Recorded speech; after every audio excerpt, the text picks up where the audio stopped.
കൊച്ചിയിൽ കസ്റ്റഡിയിൽ നിന്നും ചാടിപ്പോയൊരു പ്രതിയെ ദിവസങ്ങൾക്ക് ശേഷം പോലീസ് സംഘം അതിസാഹസികമായി പിടികൂടുന്നതിന്റെ ദൃശ്യങ്ങളാണിത്. കവർച്ച കേസ് പ്രതിയായിട്ടുള്ള പത്തനംതിട്ട സ്വദേശി റസലിനെയാണ് പോലീസ് ഈ വിധം പിടികൂടിയത്. കഴിഞ്ഞ കുറച്ച് ദിവസങ്ങളായി പോലീസ് ഇതിന് പിറകിലായിരുന്നു. പോലീസ് ഏറെ പഴികേട്ട സംഭവമായിരുന്നു. അതുകൊണ്ട് CCTV ദൃശ്യങ്ങളടക്കം കേന്ദ്രീകരിച്ചുള്ള അന്വേഷണത്തിലായിരുന്നു. ജില്ലയ്ക്ക് പുറത്തേക്കടക്കം അന്വേഷണം വ്യാപിപ്പിക്കുകയും ചെയ്തിരുന്നു. ഇതിനിടെയാണ് വൈകിട്ടോടുകൂടി ഇടപ്പള്ളിയിൽ വെച്ച് ഇയാളെ പോലീസ് സംഘം കാണുന്നത്. തുടർന്ന് പോലീസ് ഇയാളെ പിടിക്കുന്നു. പക്ഷേ അവിടെ നിന്നും ഇയാൾ കുതറിയോടുകയാണ് ഉണ്ടായിട്ടുള്ളത്. അങ്ങനെ നേരെ പോകുന്നത് തൊട്ടടുത്തുള്ള കുന്നുംപുറം എന്ന് പറയുന്ന സ്ഥലത്തേക്കാണ്. കുന്നുംപുറത്ത് ഒരു കനാലിൽ ഇയാൾ ചാടുകയാണ് ഉണ്ടായിട്ടുള്ളത്. അങ്ങനെ പോലീസ് വേഗം അവിടേക്ക് കുതിച്ചെത്തി. കൂടുതൽ പോലീസ് സംഘം അവിടേക്ക് വന്നു. നാട്ടുകാരൊക്കെ തടിച്ചുകൂടി. ഫയർഫോഴ്സ് ഉൾപ്പെടെയുള്ള വിഭാഗങ്ങളും അവിടേക്ക് എത്തി. അങ്ങനെ തന്ത്രപരമായി അതിസാഹസികമായി ഇയാളെ അവിടെ നിന്ന് പിടികൂടുകയാണ് പോലീസ് സംഘം ചെയ്തത്. തുടർന്ന് കസ്റ്റഡിയിലെടുത്തു കടവന്ത്ര പോലീസ്. തുടർ നടപടികളും സ്വീകരിച്ചു.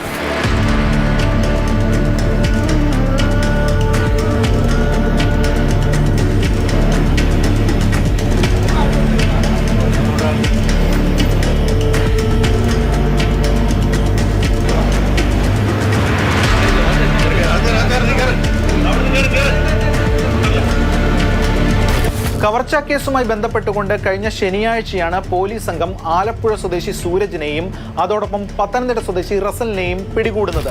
കടവന്ത്ര പോലീസ് സംഘമാണ് ഇരുവരെയും കസ്റ്റഡിയിൽ എടുക്കുന്നത്. ഈ കേസുമായി ബന്ധപ്പെട്ടുകൊണ്ട് പ്രായപൂർത്തിയാകാത്ത ഒരാൾ കൂടി പ്രതിപ്പട്ടികയിൽ ഉണ്ടായിരുന്നു. അയാളെയും പോലീസ് സംഘം പിടികൂടിയിരുന്നു. എറണാകുളം KSRTC ബസ് സ്റ്റാൻഡ് പരിസരത്ത് വെച്ച് ഒരാളിൽ നിന്ന് 3000 രൂപയും മൊബൈൽ ഫോണും തട്ടിയ കേസിലായിരുന്നു പോലീസിന്റെ നടപടി. അതിനുശേഷം 3 പേരെയും പോലീസ് സംഘം കടവന്ത്ര സ്റ്റേഷനിൽ എത്തിച്ചു. തുടർന്ന് ഈ പ്രായപൂർത്തിയാകാത്ത ആളെ അത് ജുവനൈൽ ആക്ട് പ്രകാരം അത് സംബന്ധിച്ചുള്ള നടപടികൾ സ്വീകരിച്ചു. മറ്റു 2 പേർ, അതായത് സൂരജും റസലും, ഇവരെ വിശദമായി തന്നെ ചോദ്യം ചെയ്തു. അതിനുശേഷം അറസ്റ്റ് റെക്കോർഡ് ചെയ്തു. തുടർന്ന് കോടതിയിൽ ഹാജരാക്കുന്നതിനായി കൊണ്ടുപോവുകയാണ്. അപ്പോൾ പിറ്റേ ദിവസമാണ്, ഞായറാഴ്ചയാണ്, അവധി ദിവസമാണ്, കോടതിയില്ല. ഈ ഘട്ടത്തിൽ മജിസ്ട്രേറ്റിന്റെ വീട്ടിലാണ് ഹാജരാക്കേണ്ടത്. മജിസ്ട്രേറ്റിന്റെ വസതി എന്ന് പറയുന്നത് പറവൂരാണ്. അങ്ങനെ പോലീസ് സംഘം എറണാകുളത്ത് നിന്ന് പറവൂരിലേക്ക് പോയി. പറവൂരിലെത്തി അതിനുശേഷം ഈ മജിസ്ട്രേറ്റിന്റെ വീട്ടിലേക്ക് കൊണ്ടുപോകുന്ന ഘട്ടത്തിലാണ് 2 പ്രതികൾ സൂരജും റസലും പോലീസ് കസ്റ്റഡിയിൽ നിന്ന് ചാടിപ്പോകുന്നത്. പോലീസ് വ്യാപകമായിട്ടുള്ള പരിശോധന ആ ഘട്ടത്തിൽ തന്നെ നടത്തി. തുടർന്ന് രാത്രിയോടെ സൂരജിനെ പോലീസ് സംഘത്തിന് പിടികൂടാനായി. അവിടെ ചേന്നമംഗലം ഭാഗത്തു നിന്നാണ് ഇയാൾ പിടിയിലായത്. അവിടെ ഒരു കലിങ്കിനടിയിൽ ഇയാൾ ഒളിച്ചിരിക്കുകയായിരുന്നു. തുടർന്ന് പോലീസ് സംഘം ഇയാളെ പിടികൂടി. പക്ഷേ റസലിനെ കിട്ടിയില്ല. റസലിനായി വ്യാപകമായിട്ടുള്ള തെരച്ചിൽ പോലീസ് സംഘം ആ മണിക്കൂറുകളിലൊക്കെ തന്നെ നടത്തി. പക്ഷേ എന്നിട്ടും പിടികൂടാൻ കഴിഞ്ഞിരുന്നില്ല. ഈ സംഭവം പോലീസിനേറെ നാണക്കേടുണ്ടാക്കി, പോലീസിനേറെ തലവേദനയുമായി. തുടർന്നാണ് പോലീസിനെതിരെ ഇപ്പോൾ നടപടി വന്നിരിക്കുന്നത്. ASI അടക്കമുള്ള 3 പോലീസുകാരെ കടവന്ത്ര സ്റ്റേഷനിൽ നിന്ന് AR ക്യാമ്പിലേക്ക് മാറ്റിയിരിക്കുകയാണ്. കൂടുതൽ നടപടികളും ഇതുമായി ബന്ധപ്പെട്ട കാര്യങ്ങളും ഉണ്ടാകുമെന്ന് Kochi city police commissioner Kaliraj Mahesh Kumar IPS വ്യക്തമാക്കി. 3 പോലീസുകാർക്കെതിരായിട്ട് ഡിപ്പാർട്ട്മെന്റ് തന്നെ നടപടി ഉണ്ടാകും. അവർ ആൾറെഡി AR ക്യാമ്പിലേക്ക് ട്രാൻസ്ഫർ ചെയ്തിട്ടുണ്ട്.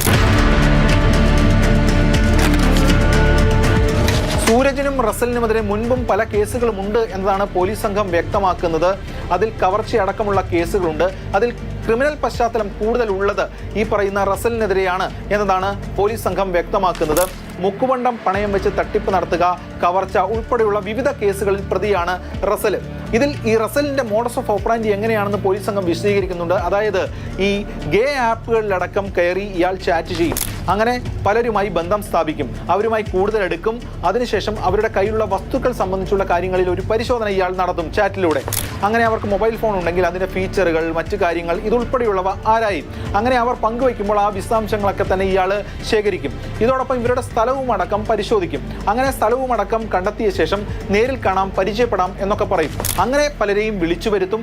അങ്ങനെ വിളിച്ചു വരുത്തുന്ന ഘട്ടത്തിലാണ് മറ്റു പ്രതികളും ഒക്കെയായി ചേർന്നുകൊണ്ട് ഇവരെ കൊള്ളയടിക്കുന്ന സമീപനത്തിലേക്ക്, കൊള്ളയടിക്കുന്ന രീതിയിലേക്ക് ഇവർ ചെന്ന് എത്തുന്നത്. ഇതുമായി ബന്ധപ്പെട്ടുള്ള മൊഴികളടക്കം പോലീസിന് മുന്നിലേക്ക് വന്നിട്ടുണ്ട്. അക്കാര്യങ്ങളടക്കം പോലീസിന് മുന്നിൽ ഉണ്ട്. എന്തായാലും പോലീസിനെ സംബന്ധിച്ച് ഒരു വലിയ സുരക്ഷാ വീഴ്ച ഇതിൽ ഉണ്ടായിട്ടുണ്ട്. കാരണം ഒരു പ്രതികളെ കൊണ്ടുപോകുന്ന ഘട്ടത്തിൽ മതിയായിട്ടുള്ള ഫോഴ്സ് വേണം. മാത്രമല്ല അവർ ചാടിപ്പോകുന്നുണ്ടോ, ഇത്തരത്തിൽ ക്രിമിനൽ പശ്ചാത്തലം ഉണ്ടെങ്കിൽ അക്കാര്യങ്ങളടക്കം പരിശോധിച്ചുകൊണ്ട് അതിൽ കൂടുതൽ ജാഗ്രത ഉണ്ടാകേണ്ടതായിരുന്നു. അതുണ്ടായില്ല ഈ പോലീസിന് എന്നതാണ് ഇപ്പോൾ വ്യക്തമാകുന്ന കാര്യം. ഇതിന്റെ അടിസ്ഥാനത്തിലാണ് നടപടികളിലേക്ക് പോയിരിക്കുന്നത്.